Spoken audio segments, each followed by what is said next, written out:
En nombre del Padre, y del Hijo y del Espíritu Santo. Amén. Hoy la prédica será más larga que lo habitual. Queremos hacerla en dos partes. Primero, sobre el mártir de hoy, San Bonifacio, bastante desconocido entre nosotros los católicos, palabras similares a las que decíamos con el mártir San Estanislao. Un mártir del siglo IV, el mártir de hoy, San Bonifacio, bajo el emperador Diocleciano. Y después de hablar de él, la segunda parte de la prédica es hacer algunas palabras sobre lo que hace o hizo Francisco hoy con toda esa mezcla de religiones para rezar, ya diremos algo, y se relaciona en algún grado porque en reparación a lo que hizo Francisco hoy queremos hacer la consagración de la patria y de nosotros mismos, de nuestras familias, a Dios y a la Santísima Virgen, y ya me entenderán por qué se relaciona un poco con la vida de San Bonifacio. Entonces, este mártir, decimos, bastante desconocido entre nosotros los católicos, una vida impresionante. Realmente las cosas que han pasado entre los mártires, lo que han sufrido, y nosotros ni siquiera nos tomamos la molestia de conocerlos, por lo menos. En el martirologio romano, en este caso, tan solo, lo habrán escuchado recién con el Padre Pío, tan solo hay una muy breve alusión, ahí se lo nombra, fue muerto en Tarso de Cilicia, bajo Diocleciano, prácticamente no se dice más. Les voy a compartir en esta oportunidad datos tomados principalmente de otro libro oficial de la Santa Madre Iglesia Católica, del Breviario, ese libro que usamos oficial, litúrgico, los sacerdotes para rezar cada día. Bonifacio, ciudadano romano, y puesto que pecó, dice allí mismo Breviario, puesto que pecó, dice en latín, impudice, impúdicamente, pecó impudice, en latín, lujuriosamente, un pecado de lujuria, con Agla, que era una noble matrona romana, pecado de lujuria.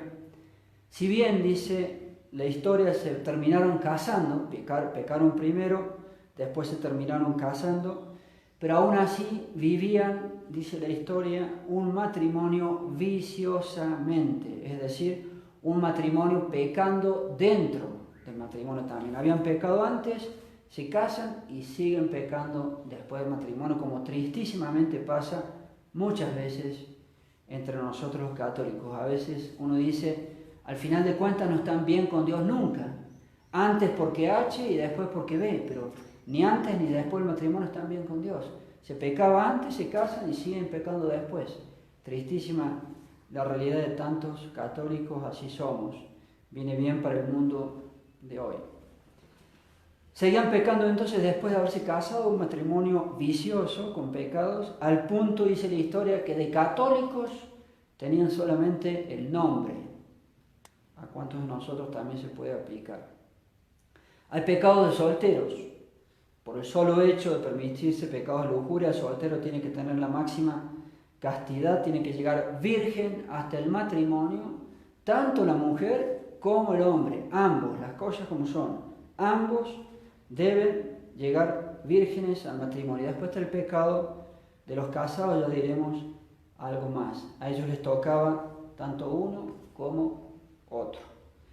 Dios los tocó con su gracia santificante y su misericordia, y ambos cambiaron después de haberse casado. Al principio pecaban, pero después se convirtieron. Agla comenzó a ser una mujer honesta, llevando una vida pura, una vida en la virtud de la pureza como casada, y una virtud de los solteros y una virtud de la pureza de los casados, una vida pura, una vida de virtudes, de buenas obras y de penitencia. Bonifacio, su esposo, también terminó convirtiéndose, gracias a Dios, la gracia lo movió, Dios lo movió, llevando ahora sí, Bonifacio también una vida de buen católico, según Dios nuestro Señor Jesucristo, creciendo en la virtud.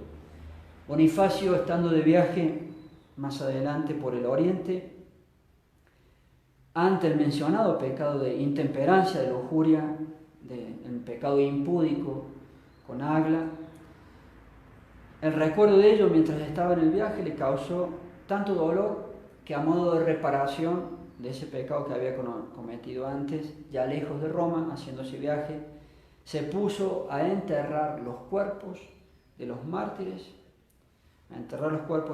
de quienes eran asesinados por ser católicos. Estaba en un viaje, sus compañeros de viaje, de peregrinación, él decide quedarse en una ciudad del oriente, en Tarso de Cilicia, porque allí veía muchos mártires, un grupo de mártires en particular que eran muy, muy atrozmente atormentados, todos los tormentos antes de la muerte, y decide quedarse en esa ciudad. Sus compañeros de viaje siguen adelante, él se queda allí solo.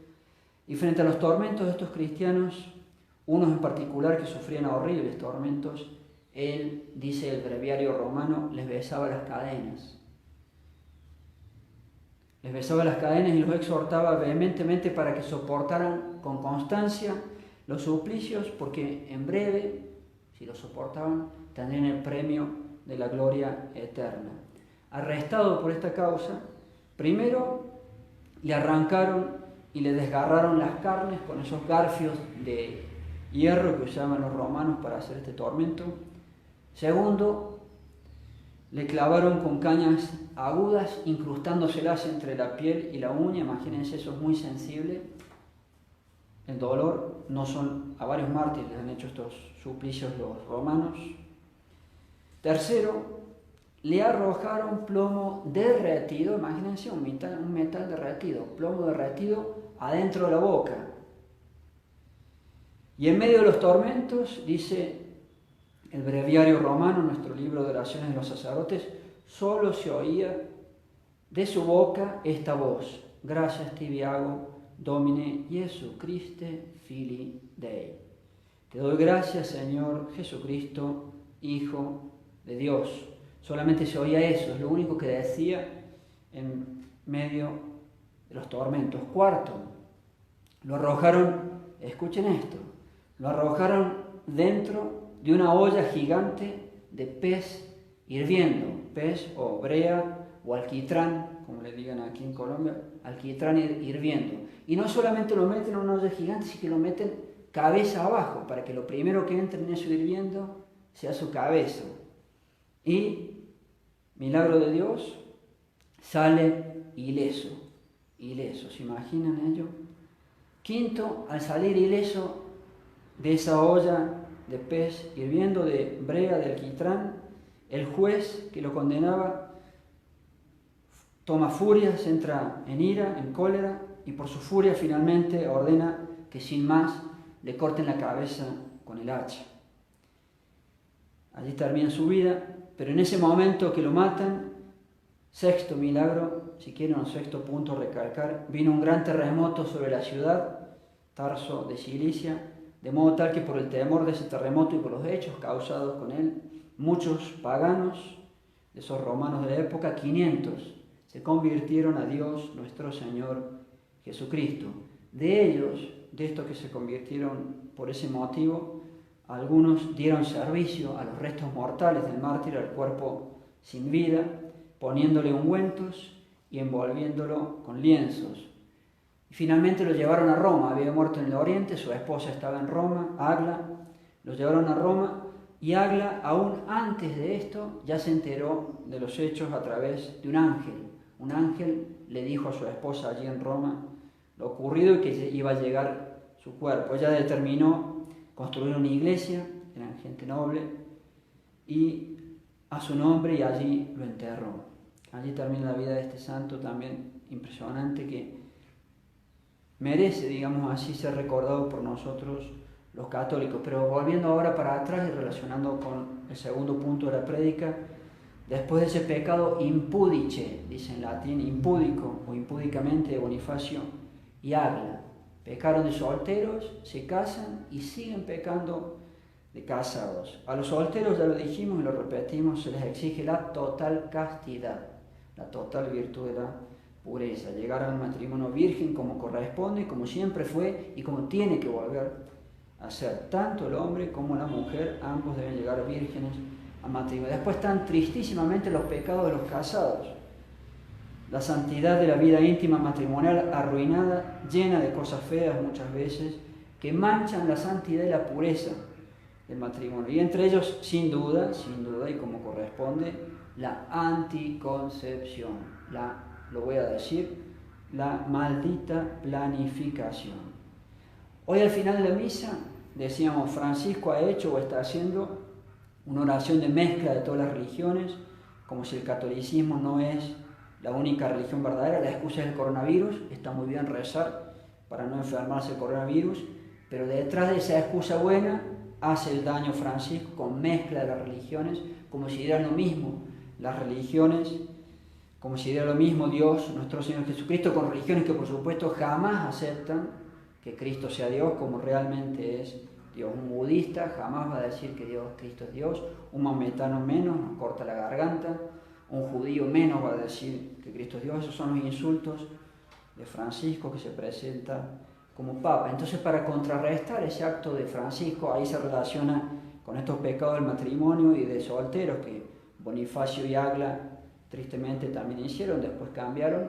En ese mismo acto de consagración a Dios y a la Virgen, por un lado, como una reparación a lo que hace Francisco, nos vamos a consagrar para ser, ojalá, totalmente de Dios nuestro Señor, de la Santísima Virgen y de la Santa Iglesia Católica, Apostólica y Romana. Pero es un mismo texto en el cual se habla de una familia bien constituida, del matrimonio en santidad, del matrimonio en contra del aborto, en contra de la planificación y a favor de la familia bien numerosa. Entonces, por un lado, reparamos lo que ha hecho o hace Francisco, queremos ser totalmente de Dios y de su única religión, el catolicismo de la Virgen María, y por el otro, insistimos en alusión a la vida de este santo y su esposa, en lo que es un matrimonio realmente católico, realmente tal, con familia, con muchísimos niños, como debería ser, fuera la maldita planificación y anticoncepción, y viva la santidad